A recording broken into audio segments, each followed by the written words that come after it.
Welcome to Compass Stories. I'm your host, Veronica Sterling.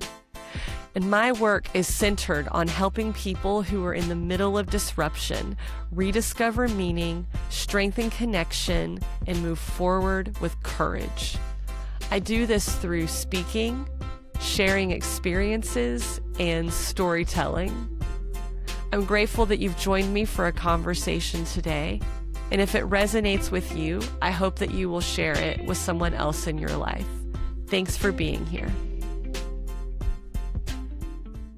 My guest today is someone who could have shared only insights from his professional experience and still have offered to all of us a very powerful message. But today in this conversation, the narrative was very personal. My guest is Chris Littrell. He's a retired law enforcement officer with almost 20 years of experience serving in the Pacific Northwest. This includes time on a regional SWAT team, and he's also a U.S. Air Force veteran. Today, Chris is the founder of Gravity Consulting and Training. He's the host of Gravity Podcast, and he's the author of Echoes from the Street, A Police Officer's Journey Through Trauma, Recovery, and Redemption. So today we talked about courage and faith and the power of human connection. But Chris really opened up his heart and shared with us his experiences as he navigates grief and loss. I think there are some powerful insights here for those of you who are also grieving, but there are also insights for those of you who are the friends of someone who is grieving. I am very grateful to have been able to have this conversation and to be able to share it with you here. Chris, thank you so much for joining me for a conversation today. Yeah, thanks for inviting me. Yeah. Is there anything else that you'd like to say to introduce yourself to the listener? You know, I don't think I gave you this in like the bio. So my lovely wife and I have been married for almost 28 years, and I don't know where I'd be without her. Just the life of being a first responder and being a military member, and just the pull that has on the member, it has an effect on the family. And so to my wife and my daughters, I appreciate them standing by me through all the work that I've done. Well, that's wonderful. Thank you for sharing that. I read your book. Oh, yes.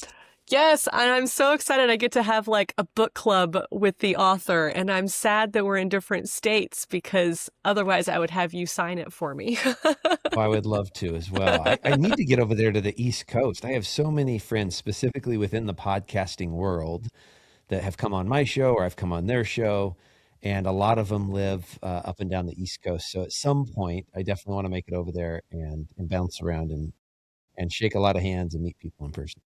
Okay, well, I'll look forward to it, and I'll keep my inside jacket nice and clean for you. Love it. I did really enjoy the book. There were a few things that stood out to me in it, but something I've already shared with you, something that really stands out and inspires me about you is your willingness to connect with other people. And I think to recognize the importance of human connection, even if it's really hard and sometimes scary to do that. Yeah. And quite honestly, in your book, there are so many examples that I think could start turning you away from being interested in connecting with people. People who lie about being victims, people who don't want to get involved in helping a victim, people who are perpetrators. There's just all of these reasons not to connect. And yet, towards the end of the book, you say human connection is everything. How have you come to believe that with such conviction? Wow. Just through life experience. Now, I can say this. I don't want to always connect with other humans. In fact, because of my experiences, there's a piece of me, there's a part of me that wants to recluse, which was not my natural state before my experiences, before my military and law enforcement experiences. Very much an extrovert, very much draw energy from being around other people. In my drinking alcohol days, my buddy who owns a bar down in Cannon Beach, Oregon, I would land myself on one of his bar stools, and I'd be there for 6 hours. And I was making friends. I was meeting people that were locals that had lived there in Cannon Beach for decades. I was meeting tourists, and so that is, I would say, my natural state. The consequence of the job, and then I don't want to say me being diagnosed with PTSD because the diagnosis had nothing to do with it, but I would say an overactive nervous system. The consequence of an overactive nervous system has caused me to want to withdraw. And what I've learned is as we go through life and as we experience our mountaintop experiences and the valleys, it's the human connection that allows me to make those moments so impactful.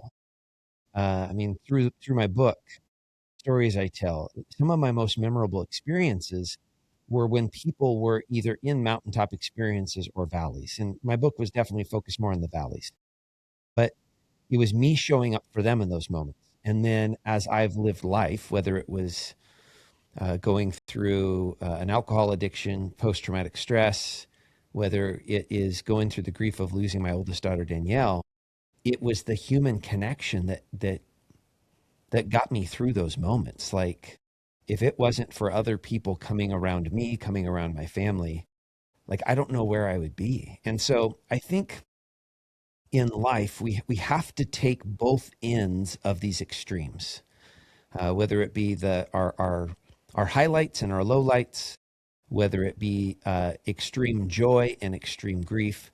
We have to take both ends of those experiences.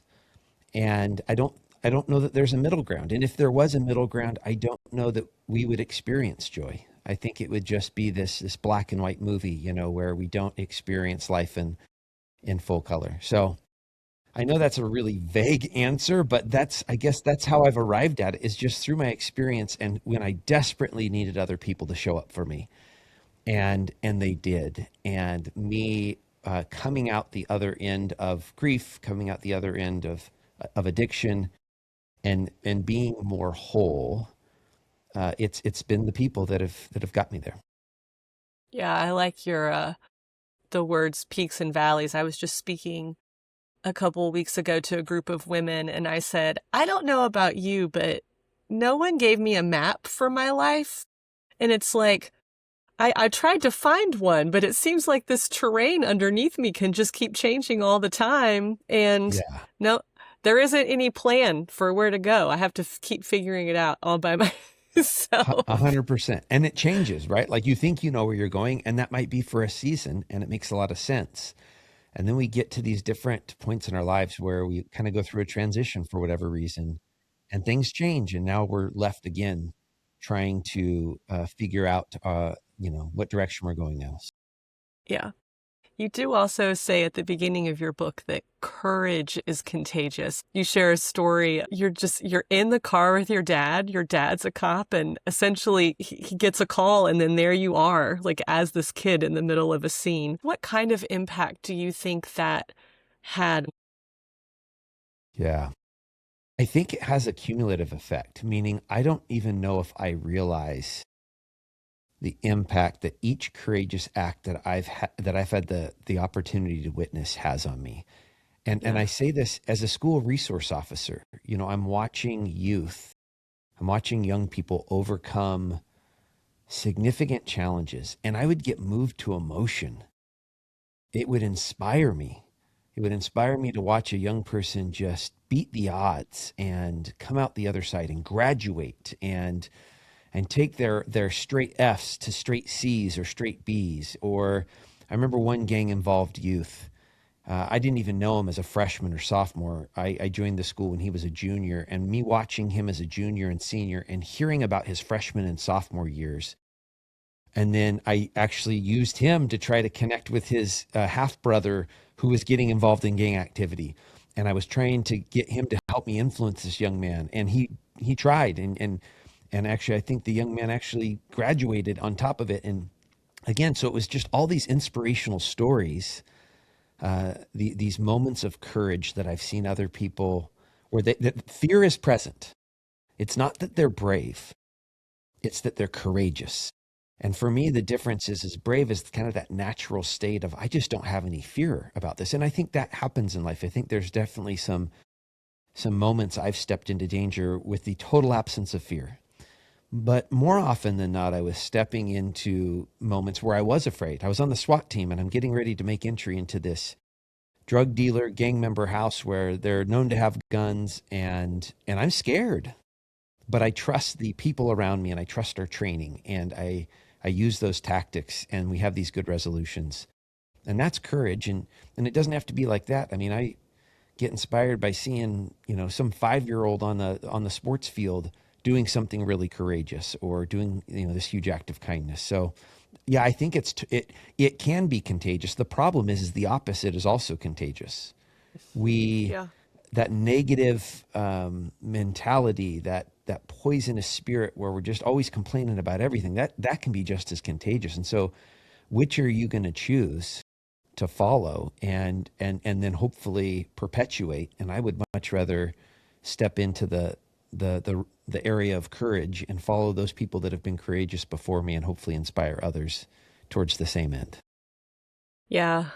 Your story made me think of my mom a little bit. So I grew up a single mother. She raised me on her own, and she was just very tough. She was very resilient. She was a stage 4 cancer survivor when I was 10 years old, and I think she kind of always had that um, I'm fine, everything's fine sort of persona, which I guess what I know now as an adult, that was probably hard for her and not the healthiest for her. But I think what it created for me was just always this lens of, oh, I can do this. I can keep going forward. I can keep being resilient. And I think that she taught me that, even though maybe she didn't really mean to. I think she was just probably just trying to keep it all together. But yeah. Right? We've all been So there, right? yeah. We've all been there at Yes. some point in life where we're just doing our best just to keep it all together. And sometimes people ask us, how are you doing? Whether it be our kids or an acquaintance, and we don't want to get into it, Yeah. right? It's For me to be you're like, fine. Yes. yeah, for me to say, actually today's been a real kick in the face is going to potentially be like, oh, well, what's going on? It's like, I don't want to talk about it. So I'm fine. I am Yeah. fine. And in some Yeah. regards, I think we are sometimes. I mean, I also, as people, I probably felt this more when Danielle died, as people asked how I was doing and asked how my family was doing. A lot of times the answer was, actually, we're pretty good. I mean, it hurts like hell, but considering where we could be with the details of life right now, we're doing pretty good. And then I had that small handful of trusted people that I would get more into the weeds, right? I would get more into the weeds of, I am doing good. And Jamie and I right now are really struggling. Yeah. Those two things, again, those opposites are both true at the same time. And for most of my life, I don't think I did a good job of accepting that we can have both happening at the same time. And the movie Inside Out does a great job of this, how we can have both emotions. You can have joy and tears in the same moment. And you could be remembering a special moment of a loved one, maybe still alive, but you're just geographically separated. Maybe they've passed on. But you can have this joy of the memory and also the deep pain of the loss and feel them both in the same moment. It's just it's a little bit more messy and a little bit more complicated, I think. So Yeah. I would see all of the time in the work that I did. 20 years of my career was in senior living, and hospice. I was the CEO of a hospice company. So, you could see a room, a family at bedside crying, holding hands. mm, And that same room, you hear them down the hall, it just erupts with laughter. Or, Yeah. a woman has dementia and her husband, his heart is broken because he's losing her, but he will still light up with joy when he tells stories about how they met. And I do think over time, I think it's caused me to believe that if there is space for grief and joy to be companions at the end of our life, then there must be space for them both to exist in the middle. Well said. And oh, thank you. But I think it's maybe easier to say it than to live it. Yeah. Um, and Yeah. so I'm proud of you for doing the work to live that, and to find the connection and not the isolation, because I think that it would feel easier maybe to get sucked into the isolation and stay there, even though, of course, in the long run, that would not be easier. But Yeah. I'm thankful that I gave up alcohol.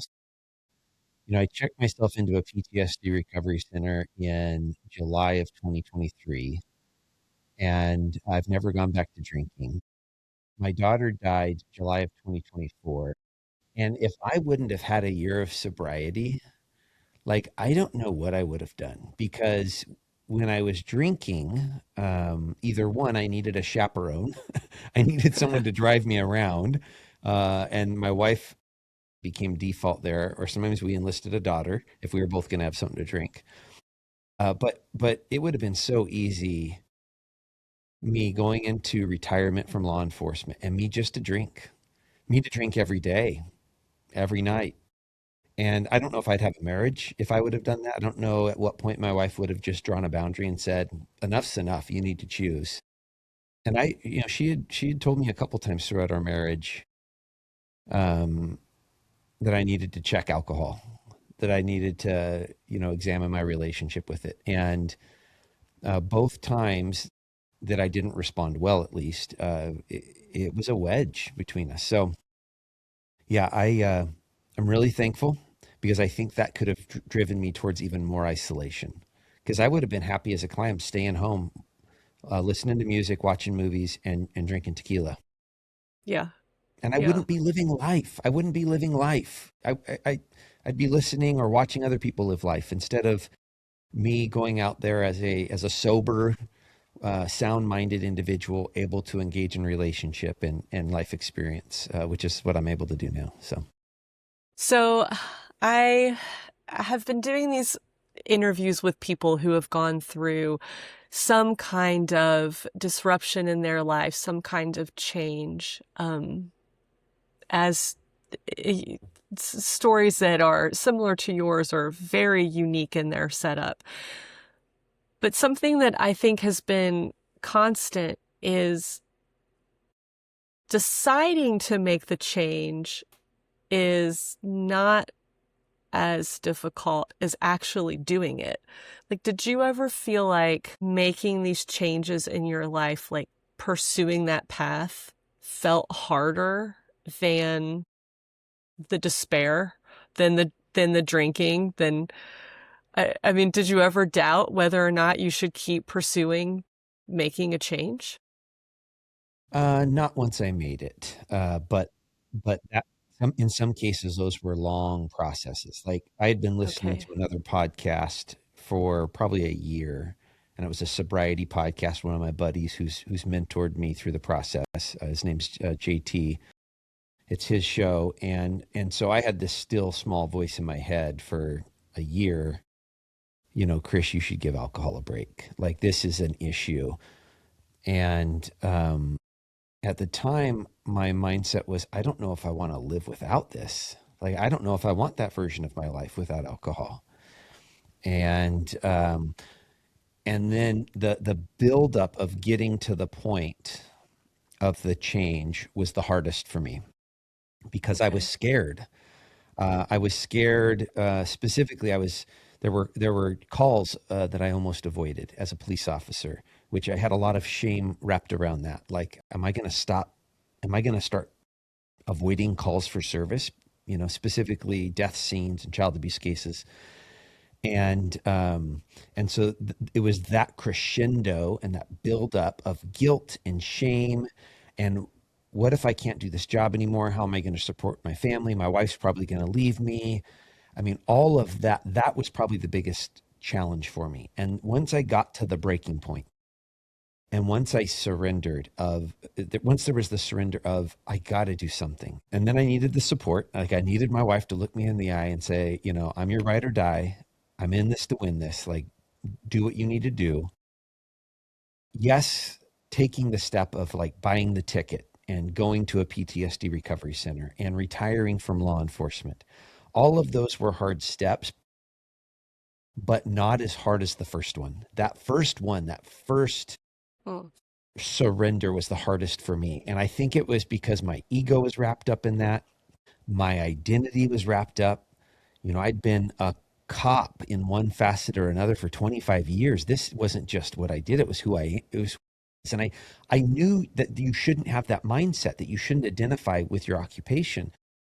But there was still a piece of me that did. I carried my badge and gun everywhere.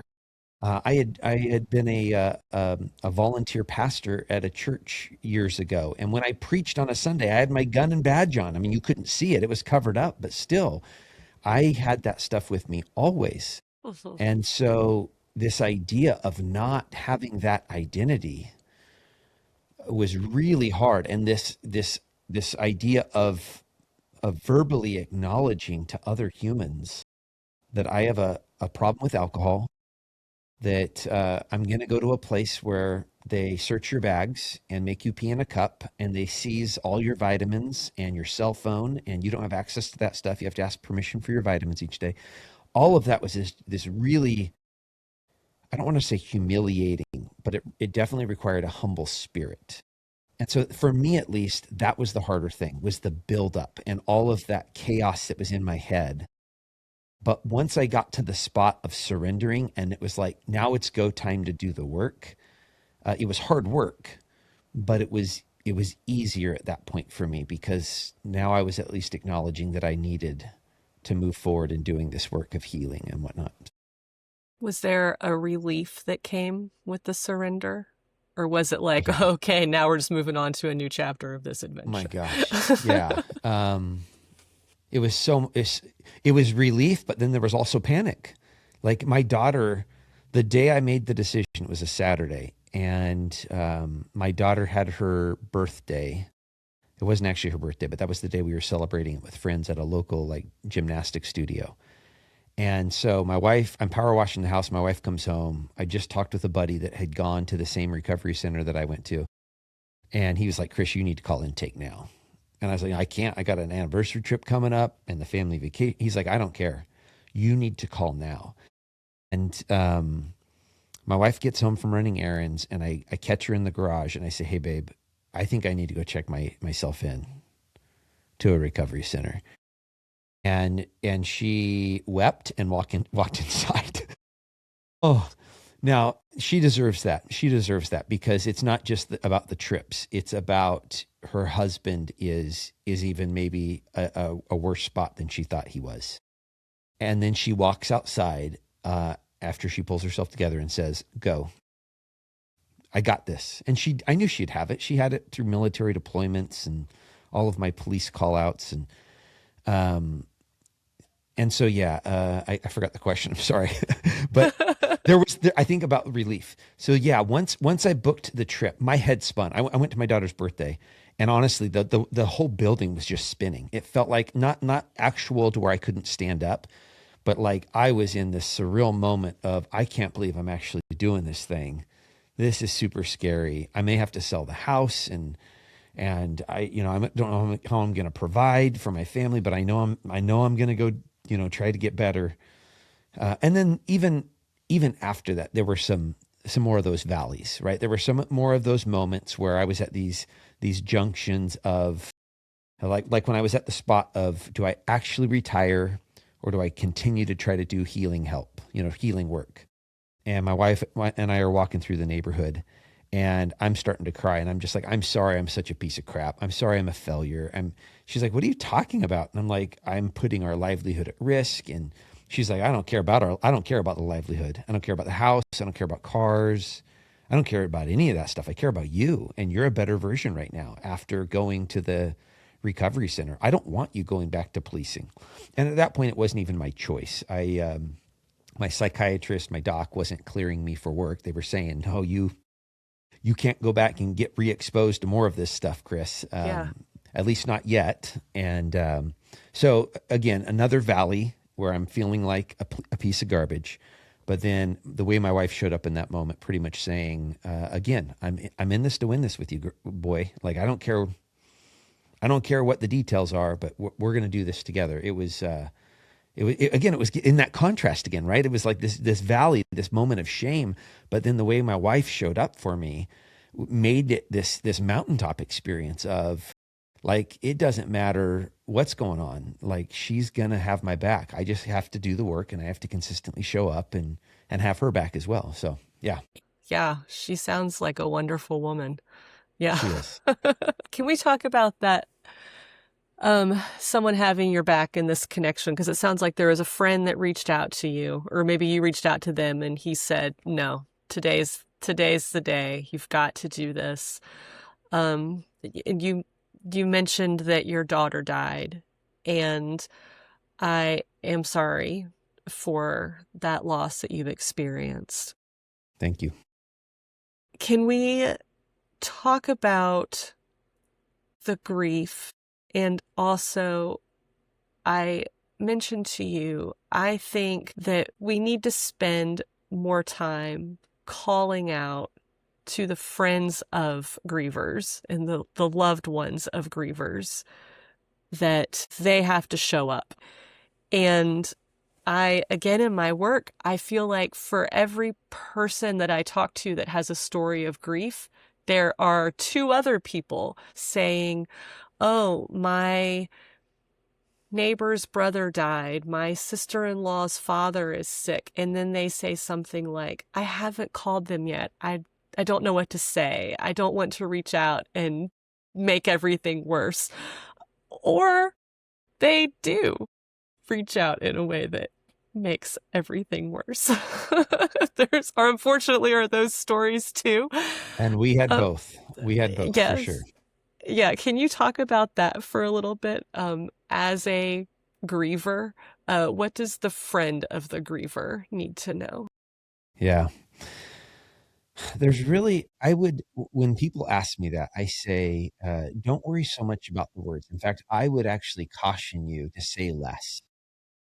The people that connected with me. So now I'm talking about made me feel loved, made me feel supported. It was less about what they said and it was more about their presence or what they did. So I encourage people, just show up. Just send the text or make the call. Don't have a script and don't say very much. And here's the challenge. It's gonna depend on the details of your relationship, which everyone knows better than I do because there's, so much complexity and diversity in this.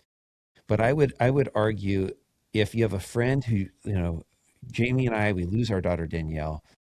Within an hour, our house was flooded with our closest family and friends. None of them were trying to make it better with their words, but they were just present with us. And that was really critical, I would say, in that first hour. And in that first hour, we cried and we laughed. Before that first hour hit the hour mark, we were with our family and closest friends. We were telling Danny stories and laughing about just how amazing of a woman she was. The ones that hurt were people that would try to make it better with their words. And so that's why I say, like, don't come with a script and don't try to make it better. Just let them know you love them. If it's appropriate for your relationship, give them a hug, give them a big embrace. If it's not, or you don't know the rules of the relationship, that way they're a person that doesn't like touch, like my wife, then don't hug. Let them lead. Let them initiate any physical contact if you doubt. And if they come walking up to you with their arms spread, well, then reciprocate and let go. I heard this a while back that, and I don't know if it's true or not, but the rules of Disney is that all the Disney characters don't let go first. If a child embraces a Disney character, this is what I've heard, the Disney character waits for the child to release, and then they release as well. And so that's the rules I would follow as a friend is show up, tell them you love them, depending on your faith background, you're praying for them, you're thinking of them, whatever's going to connect with your friend based on what you know, and then follow their lead. And then the second piece of that, other than showing up and just letting them know that you care, is there a tangible thing you can do to help them? And I would say to the griever, let people help. Now, there's a piece of it that you're like, but I need to stay busy or I'm going to lose my mind. Well, then keep some of the tasks for yourself. But ask yourself, is there some tasks we can let other people do? So an hour into our grief, we decided we were going to go to Spokane. It's about 2 hours away from my house, and that's where my daughter was living. That's where she worked. That's where she died. And initially, we were scrambling to go there because her phone was pinging at a local hospital. So we knew she didn't show up to work. We knew her phone was pinging at a local hospital. We believed she had been injured and she was there and potentially unconscious and receiving hopefully life-saving care. What we didn't know was that the intersection where the collision took place was just outside of a hospital. So she actually never made it inside the hospital. But so initially my wife and I are scrambling, getting our stuff together, and her and I are going to leave to go up there to be bedside. Well, after we realized she died, it was very interesting from a psychological perspective. I didn't break out of that plan or that script. I still had to go. I had to go, even though I knew she had died. And so we followed through with that, and we're driving up there. And as we're driving, an hour into our trip, my wife tells me that some of our close friends started a GoFundMe account. And my initial response was tell them to shut it down. I said, absolutely not. And she's like, well, why not? I said, because we don't need money. God has provided for us. We don't need money. You and I both have occupations that provide finances for us. Let people financially help other people that really need it, that are not going to eat tomorrow. And I loved it because my 18-year-old daughter at the time, she's almost 20 now, she goes, Dad, I disagree with you. And my wife, I think pretty quickly like echoed and go, I disagree with you too. And I was like, all right, tell me why you guys disagree with us then, or why you disagree with me. And both were like, we've never done this before. We have no clue what we're in for. And here's the deal. People want to help us. Like they want to be part of our team right now.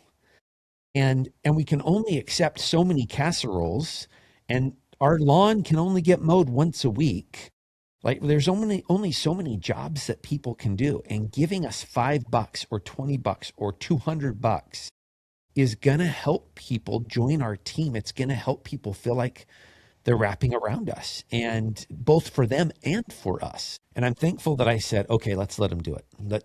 They've already started it. Let's let them do it. And I'm glad I did, because it did both of those things. It allowed people to step in and show us love. And just again, like I saw my wife's high school students giving us $5 or $10. These kids don't got money. Yeah, that's beautiful. And they're giving us some of their money to help us bury our daughter and to take care of all of the details. And there were a lot of details. You know, I didn't understand what it meant to take over as the executor of someone's estate and to pay off debt. And I didn't know the details of what was going to happen through all of that. And so getting back to that core question, how do we show up for our friends that are grieving? Again, just show up, just send the text or make the call. Don't make it better with your words. Don't try to. You just saying, I love you and I have your back. Is there anything I can do for you right now? That alone is going to make them feel loved and supported. And they're probably going to say, you know, I don't need anything. And if that's the case, then maybe you still try to, can I organize a meal train? Can I send some groceries to your house? You know, we went 2 hours to Spokane and we landed at our friend's house who they operate it as like a friends and family Airbnb. So they don't advertise it. It's just friends and family that stay there. Within 2 hours of us being there, we had 3 bags of groceries show up. And it wasn't from them. It was from a different friend of a friend that we went to high school with that got a hold of our friend who owns the house and said, we want to send groceries and we don't know what their needs are. And so we're just going to do whatever the name of the service is. We're going to send groceries over there. And so, yeah, that's what I got. And it's kind of disjointed there. So I hope the No, I listeners think can it's great. pick Yeah, some I stuff out of think it's that. great. I I have a friend whose son died, and her story is hers to share, not mine to share, but she has given me permission to bring up her story. And when it happened, I was not sure what to do. And I said to my husband, I said, these people are really important to us. We've got to figure out how to keep making this connection. That's on us, not on them.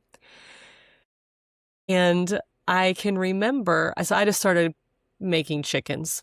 In fact, one of the things that I will tell people is when one does not know what to do, one can always roast a chicken, right? So I just Yes.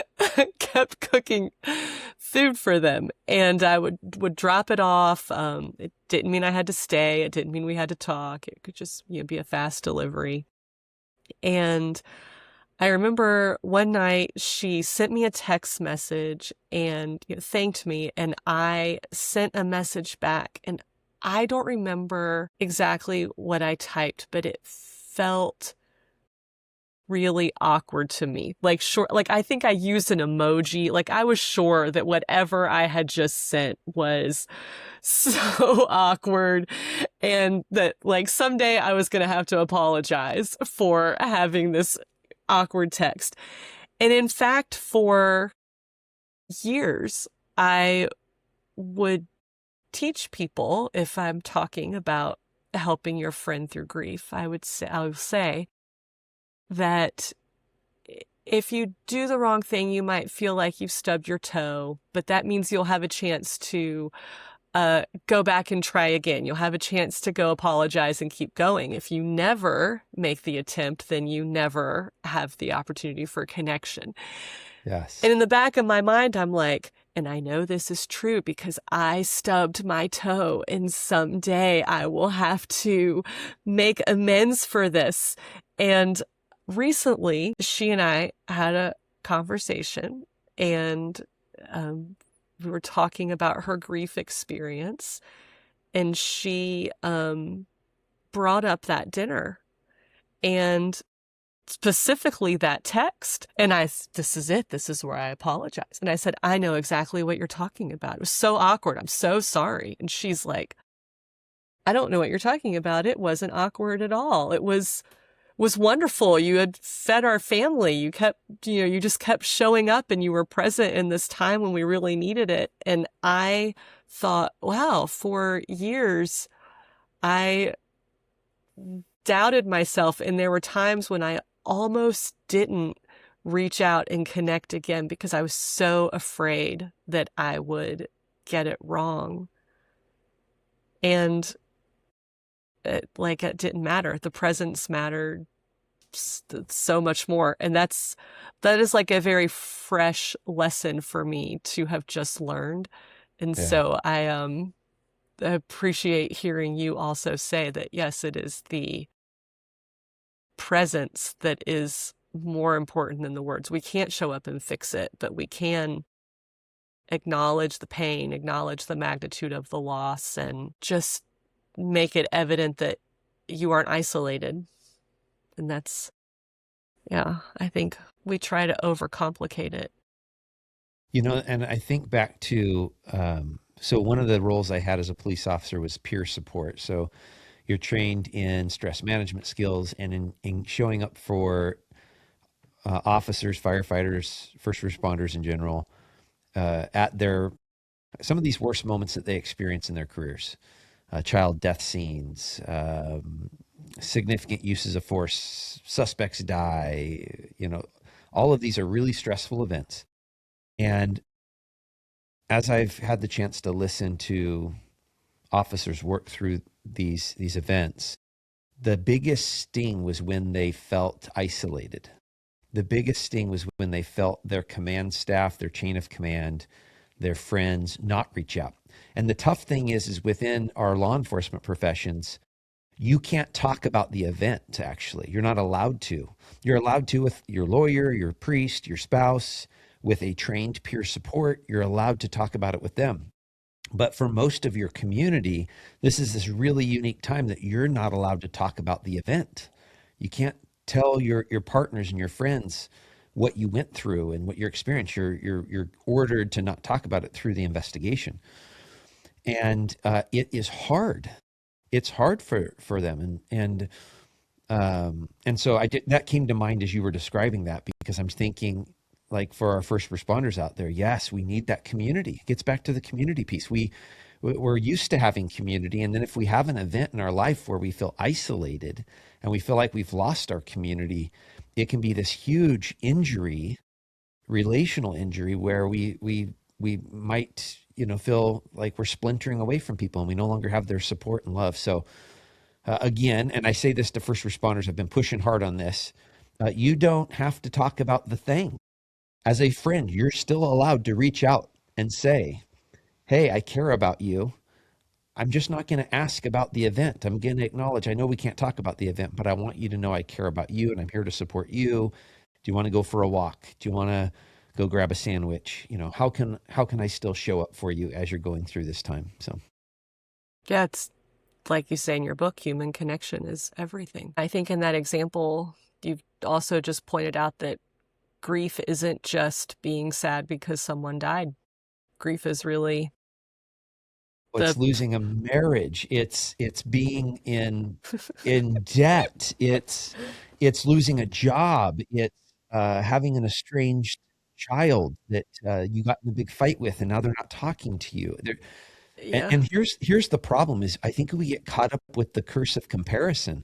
Well, you know what, Mm, Chris, you lost Danielle. That's a lot worse. Hold on. Okay, right off the bat, it hurts like hell. It's super bad, and I would not wish it on anyone. And we don't compare grief. It's yeah. not comparable, right? Just grief is grief. Now, that being said, I'm not going to compare me losing my daughter to you losing anything else. I'm not going to compare it to someone else that's Mm, lost a child. I might say, I have lost a child, so I understand some of what you might be going through, but I don't know what they're going through. It's unique every single time. So if we can break away from comparing with each other, I'm hoping we can just hold space for each other and show yeah. up for each other, because I think that's where we're going to feel supported, feel that love, and I think it's going to significantly increase both our capacity to heal and Mm, hopefully the timeline. Hopefully, we'll heal faster just because we have all that support. yes. Yes. How does faith help you? Well, that's been a sticky one. So I've grown up throughout my entire life as a Christian.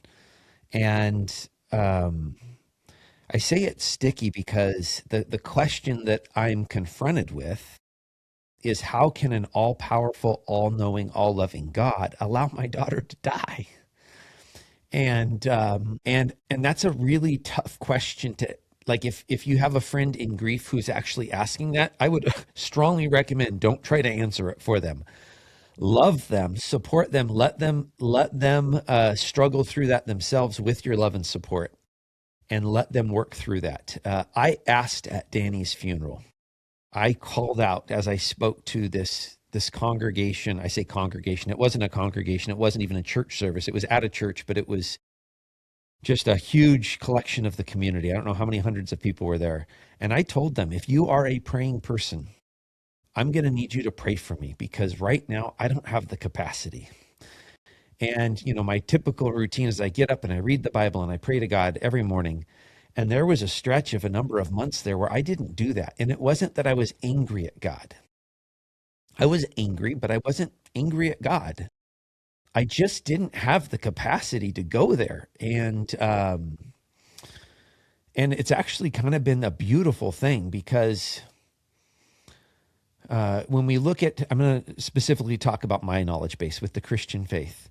If we if we investigate what the Christian faith proclaims, the fact that God created the world, we sinned, we broke God's law. He solved that sin problem by giving the ultimate sacrifice, by giving his son who was perfect without sin, and he paid our debt. So just think about having this huge financial debt and someone walking in and saying, you know what, you owe $2 million. I'm going to wipe that clean. I've paid that off for you. I took $2 million of my money. I'm paying it off. You are free of debt now. The gratitude we would feel would be great. But what I deserve, this is my personal belief, I deserve death and eternal separation from God is what I deserve because of my shortcomings, because of my sin. But that's not what I get. I get forgiveness. I get relationship. And there's all kinds of examples through the Bible of people that have done horrible, horrible things, from murder and across the board, to where we all could have that, is what the Christian faith teaches. And so if that's what I deserve is death and eternal separation, but what I get instead is forgiveness and life and relationship, then there's this eternal perspective so much further than my experience here on earth. And so I've wrestled through that of, I'm just going to trust God. And I don't know why, but I'm going to trust that this was Danny's time. And I don't know whether you took her, or I don't know whether just bad things happen in this world. And it just happens sometimes. Bad things happen. But either one of those, I'm going to trust that through this horrible loss and grief, that your grace is going to show up, that you're going to use this for us to connect with other people that are hurting and allow us to love on them and connect with them and minister to them. And that's where I'm at. Now, I would say within my family, we're all at different points, from my daughters to my wife, and I don't know exactly where each of them are at with wrestling with God about losing their sister, losing our daughter. But it's messy. And there's the contrast, just like we've been talking about throughout this episode, of faith and doubt and struggle and gratitude. And it's just all wrapped up in the same thoughts and emotions. Yeah, thank you for sharing that. That's powerful. I'm going to have to sit with that for a while later today, I think. Well, let's switch gears. I don't think that we can talk and not talk about the Ironman, the endurance running. When did running and swimming and cycling, all of it, when did it find its way into your life? Has it always been there, or did it become an outlet for you? So I ran in high school. I was a football player and a track athlete, but then I hurt myself my junior year, and I turned to cross country my senior year to get ready for track season and scholarship and all that. So I've used running throughout my life as a hobby, as something I enjoy doing. I did multi-sport triathlons back in 2009, 2010.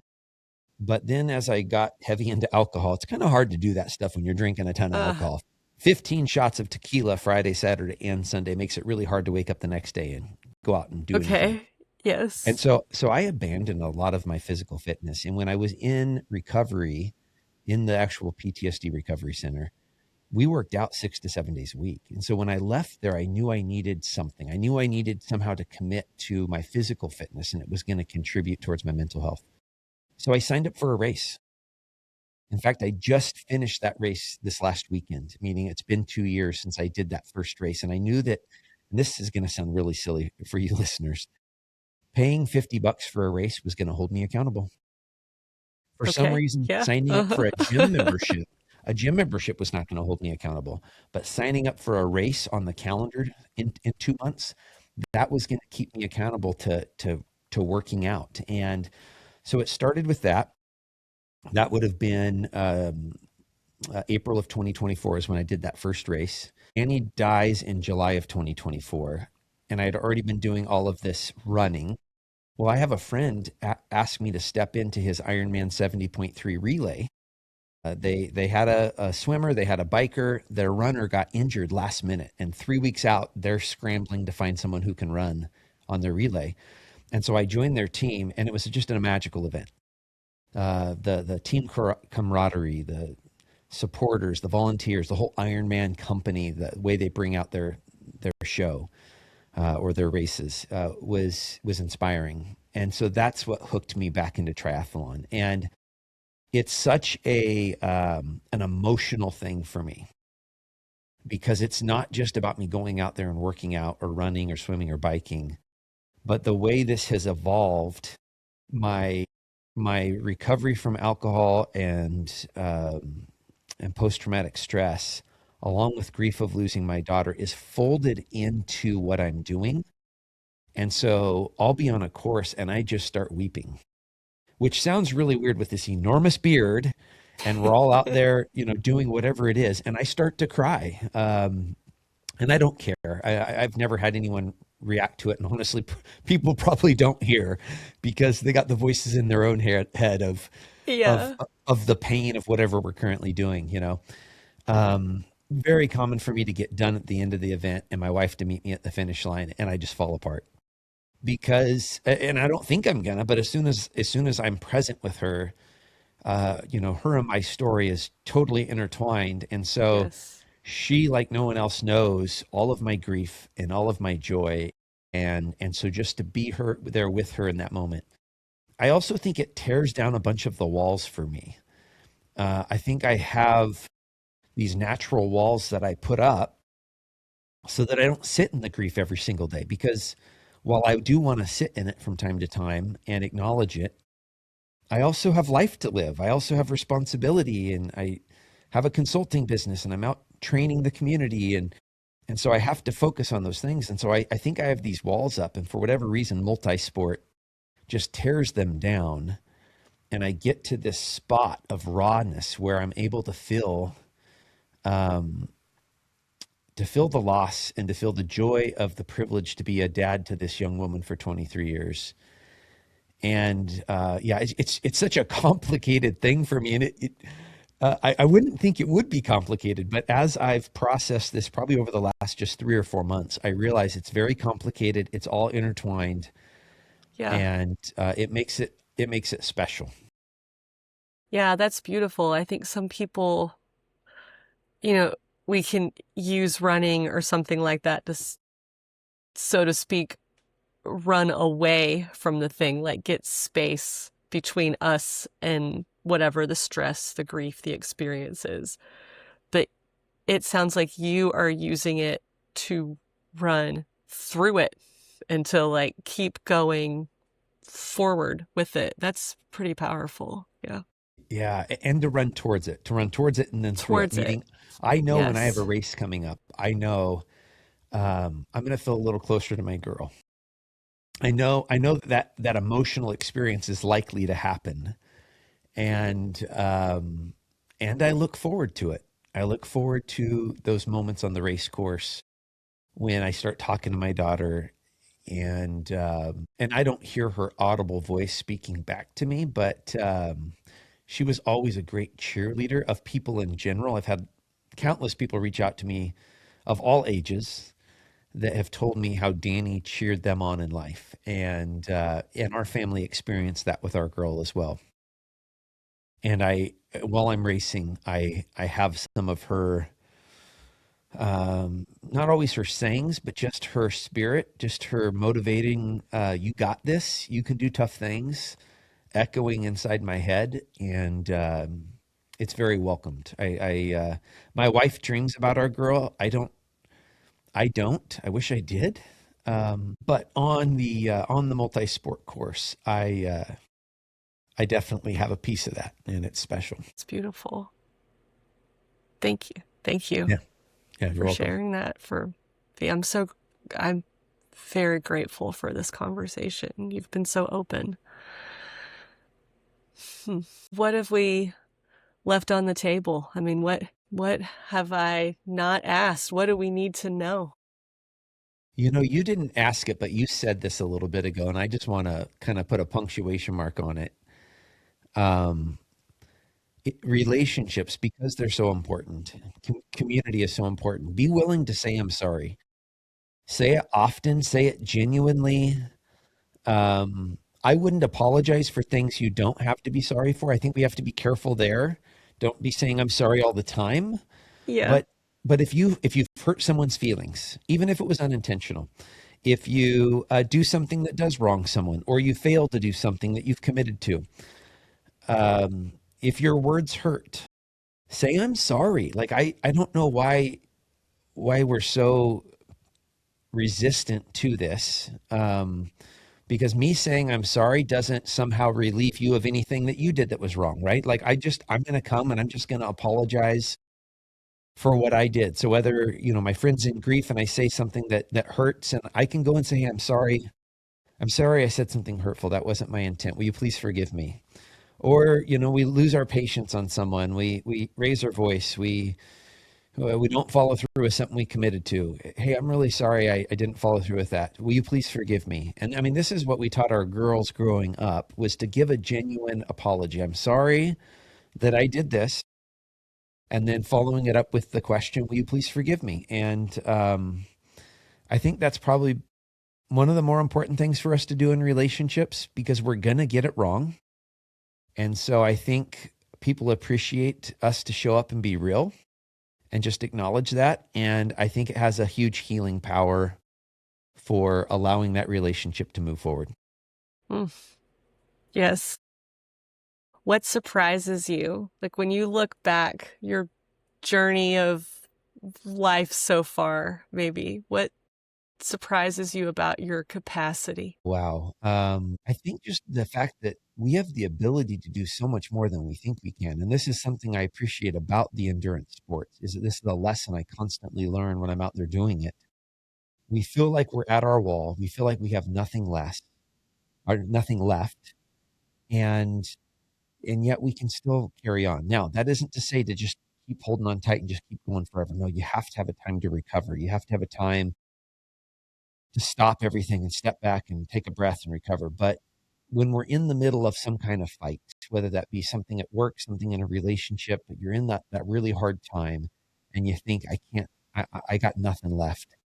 I think you probably do. And I've found that I have a lot that I can still do.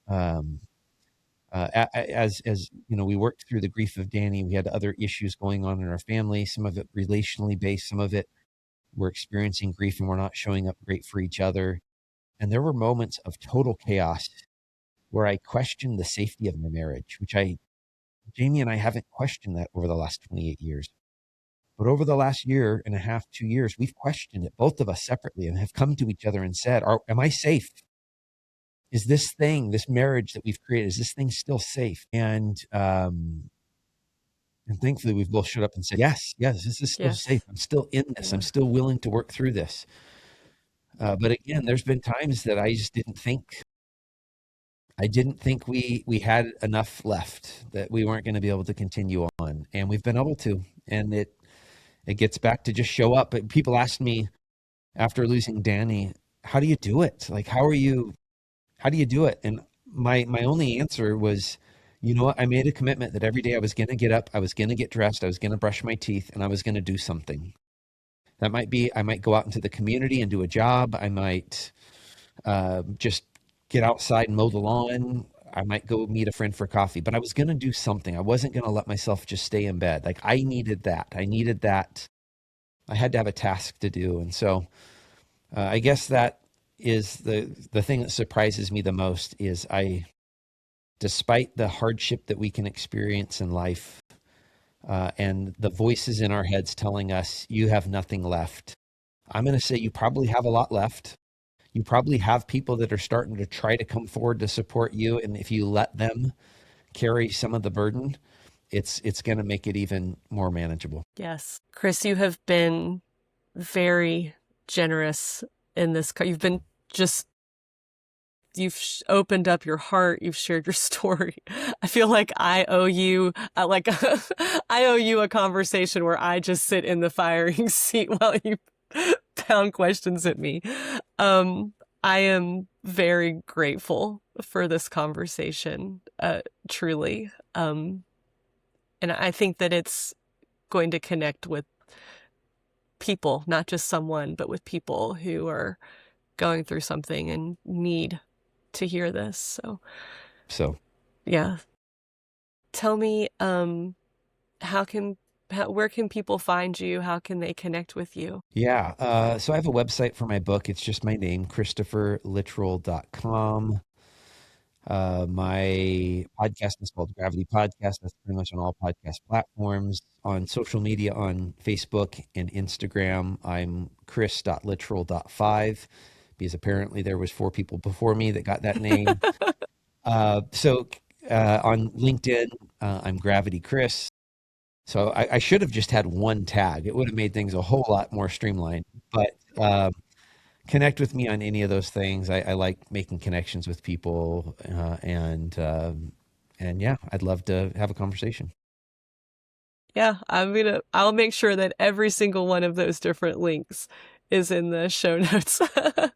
And I definitely hope this is not our last conversation. I hope that this is just the first of multiple, and that someday I get to have you sign my book. I hope so. I hope so. Yes. Yeah. Thank you so much for the talk today. I really enjoyed it. You're welcome. I did too. Thank you. Thanks. Thank you for listening to this episode of Compass Stories. I'm your host, Veronica Sterling. And if you've enjoyed this, please subscribe to hear more and share it with others. Thank you for doing so. That's really helpful for me. To learn more about my message and connect, you can find me at www.veronicasterling.com.